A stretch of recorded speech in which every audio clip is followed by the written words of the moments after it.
ছেলে আছে, দুই মেয়ে আছে, তাহলে দুই ছেলেকে বাদ দিয়ে এক মেয়েকে বাদ দিয়ে আরেকজনকে কেন দান করলো? দান করাটা তো একজনের ব্যক্তিগত ইচ্ছা। সুতরাং এইটাকে তো অবিশ্বাস করে অপরাধের ক্ষেত্রে নেওয়া যায় না।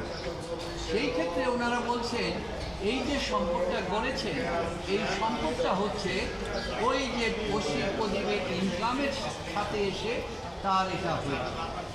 এই জিনিসটা আমরা তুলে ধরলাম। তারপরে আবার তুলে ধরলাম সবচেয়ে বেশি যে সাজাটা দেওয়া হয়েছে আপনার ইয়েতে মানি লন্ডারিংয়ের 4-2 10 বছরের সাজা, অথচ সেইখানে 12 নম্বর সেকশানে আছে যে মানি লন্ডারিংয়ের ব্যাপারে বাংলাদেশ ফাইন্যান্সিয়াল ইনস্টিটিউশন যে ইন্টেলিজেন্স ব্যুরো আছে তারা ইনভেস্টিগেশন রিপোর্ট জমা দিবে এবং তাদের সার্টিফিকেট নেওয়ার পর কগনিজেন্স নেওয়া হবে এবং চার্জশিটেরও কগনিজেন্স নেওয়া হবে। এই দুইটাও কিন্তু আইনত করা হবে। এই ব্যত্যয় দিয়ে 10 বছরের ভিতরে তিনি অলরেডি 2.5 বছরের উপর প্রায় 3 বছরের কাছাকাছি উনি জেল খেটেছেন। উনি একজন মহিলা, ওনার সন্তান আছে, তারা স্কুল গোয়িং, তাদেরকে দেখাশোনা করার মতো কেউ নাই, তিনি নিজে অসুস্থ। এই সমস্ত বিবেচনা বিজ্ঞ মহামান্য হাইকোর্ট বিভাগ তাকে জামিন প্রদান করেছে। এই হলো আজকে প্রদীপের মামলা নাই, সেটা ভিন্ন মামলা এবং এই বিষয়ে আমি এখন মুক্তি পাবে আজকে জামিনের। হ্যাঁ, আজকে জামিনের পরে মুক্তি পাবে। আর কোনো বিরুদ্ধে আর কোনো মামলা এরকম মামলা কি আগেও এরকম নজির আছে? হ্যাঁ থাকবে। জামিন পাওয়ার ক্ষেত্রে, আপিল পেন্ডিংয়ের ক্ষেত্রে আপনি যদি কন্ট্রাডিকশন দেখাতে পারেন, বেনিফিট অফ ডাউট দেখাতে পারেন, মানুষটা কি যে আমরা সবসময় বলি আপাতত দৃষ্টিতে একজনকে অপরাধী মনে হয়, কিন্তু চূড়ান্ত বিশ্লেষণে দেখা যায় সে কোনো অপরাধী করে। তো সুতরাং এই যে বিষয়গুলি আনা হয়েছে আপাতত। আরেকটি বড় জিনিস আপনাদেরকে বলা হয়, এই চুমকি ক্যারন স্বইচ্ছায় আদালতে হাজির হয়ে তিনি দরখাস্ত দিয়েছেন সাক্ষীদেরকে রিকল করার জন্য।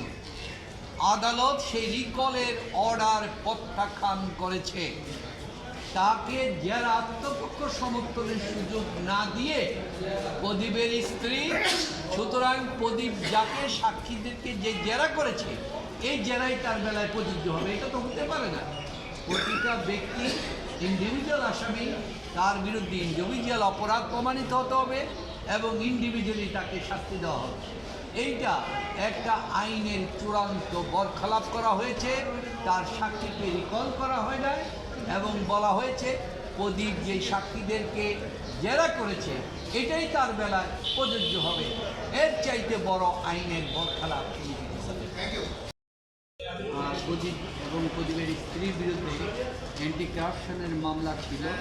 একটা হচ্ছে আপনার অ্যান্টি কারাপশন কমিশনের 26-2 এবং 27-1, আর হচ্ছে প্রিভেনশন অফ কারাপশন অ্যাক্ট 47 5-2, আর হচ্ছে মানি লন্ডারিং হচ্ছে 4-2।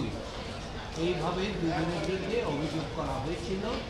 সেখানে প্রদীপের স্ত্রী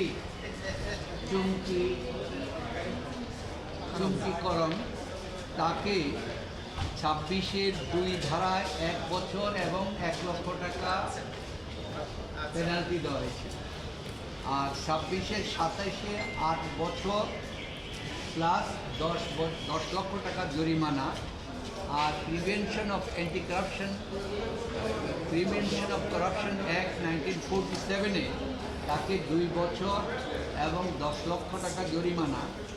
আর মানি লন্ডারিংয়ের 4-2 ধারায় 10 বছর এবং 4 কোটি টাকা জরিমানা করা। টোটাল পানিশমেন্টটা হয়েছে হিসাবে 21 বছর, কিন্তু যেহেতু এটা কনকারেন্টলি চলবে তাহলে এটা সর্বোচ্চ যে শাস্তি 10 বছর সেই পর্যন্ত চলবে।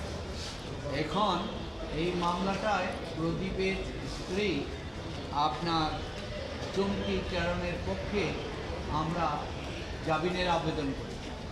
এই আবেদনটায় আমরা দেখতে পেলাম প্রদীপের বউকে এইতে দেওয়া আসামি করা হয়েছে। তাকে শুধুমাত্র একটি কারণ, তার স্বামী অপরাধ। এখন স্বামীর অপরাধের জন্য তো স্ত্রীর কোনো অপরাধ হতে পারে, বা সন্তানের অপরাধের জন্য তো বাবার শাস্তি হতে পারে। এই প্রশ্নটাই কিন্তু আমাদের সামনে চূড়ান্তভাবে দেখা গেল। তারপরে আরেকটা জিনিস দেখা গেল, এই যে অ্যান্টি কারাপশন মামলাটা করেছে, অত্যন্ত হাস্যকর কতগুলি জিনিস বলেছে কি, কারণ আপনার চুমকি কারণ বলেছে তার বাবা তাকে একটা 6তলা বিল্ডিং জমি সহ তাকে দান করে, এই দানটাকে সঠিক বলে মনে করেছে। কিন্তু অবিশ্বাস্য করেছেন কেন? বললেন যে তার বাবার